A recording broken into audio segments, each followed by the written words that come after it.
morning. It's Sunday, July 3rd. In the middle of the 4th of July weekend, I have some bad news. So I'm sure many of us have watched what's been going on at the J6 committee. And we have watched the reports on Donald Trump's activities. And Donald Trump throwing food against the White House and voicing threats against his vice president and dismissing the news of some of his supporters that they had come armed with rifles and guns to the riot, and declaring it doesn't matter because they don't want to hurt me. And so I'm sure that many Democrats are happy because they did not re-elect Donald Trump in 2020. But the American people may not be the biggest beneficiary of all of these news stories that have come out against Donald Trump. His biggest beneficiary is probably Florida Governor Ron Desantis, Trump's top rival for the 2024 presidential election. So while Trump's image has been damaged but not destroyed, he now is running second in the presidential 2024 polls to Ron DeSantis. Ron DeSantis, who several weeks ago was trailing Trump by 20 or 30 points, is now ahead of him by 2 points in the polls that were recently taken. So DeSantis, who was known as the Don't Say Gay governor, because he has taken a position that teaching sexual orientation information in schools to young children is not acceptable. And so that's why they call him the Don't Say Gay. And DeSantis is a tremendous fundraiser. He has over $120 million in his gubernatorial war chest. But he can't use that money. He cannot use that money to run for president. He has to raise a different war chest to run president. But what he can do is give that money back to his donors and have them resubmit it to him. So for all intents and purposes, he has $120 million laying around, and he's been able to raise a lot more money.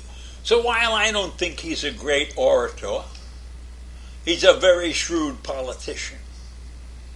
He went against his state legislature, his Republican state legislature, and vetoed their redistricting, their gerrymandering attack, and put his own gerrymandering proposal together and got it passed.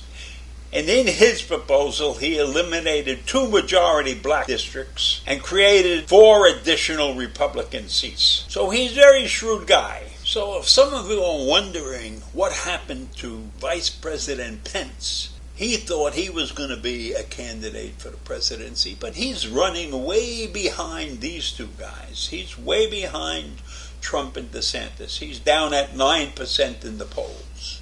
So we can almost at this point in time discount Pence as a presidential candidate in 2024, which leaves DeSantis, the Don't Say Gay governor, well on his way to a nomination right now. Of course, politics is a fickle thing, and maybe DeSantis will screw up along the way. But I doubt it. He's shrewder than I thought he was.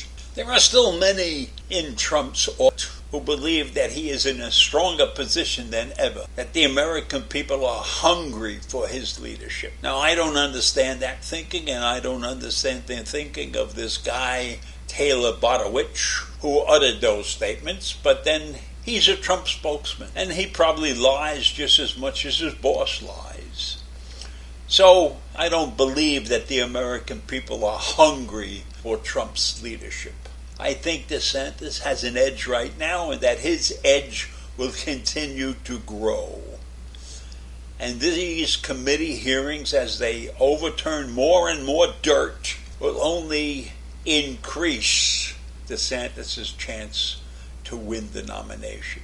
So it's up to DeSantis to screw up right now. Now, this is a typical story that we've heard many, many times, because DeSantis isn't actually a Trump acolyte. DeSantis owes his political career, his rise, to Trump, because Trump endorsed him for governor in 2018 when DeSantis was a relatively obscure congressman. And Trump's backing helped propel DeSantis to an upset victory in the Republican primary. And he edged out a scandal-damaged Democratic candidate Andrew Gillum that November. So Trump is probably ruining the day, and who knows what Trump is liable to say when Desantis gets the nomination. He'll give him the same story that he gave for Cassidy Hutchinson. I barely knew the guy. I barely knew who he was. I might have passed him in the corridor at some point in time. I don't know anything about him. I think he's going to be a terrible candidate. You know, one of Trump's usual denial situations. But in the meanwhile, this country is faced with getting a governor like DeSantis to run and possibly win the presidency. A man who has proved that he is not very democratic. A man who has proved that he's a vicious right-winger who opposes education, opposed the mask mandates, opposed everything about vaccinations.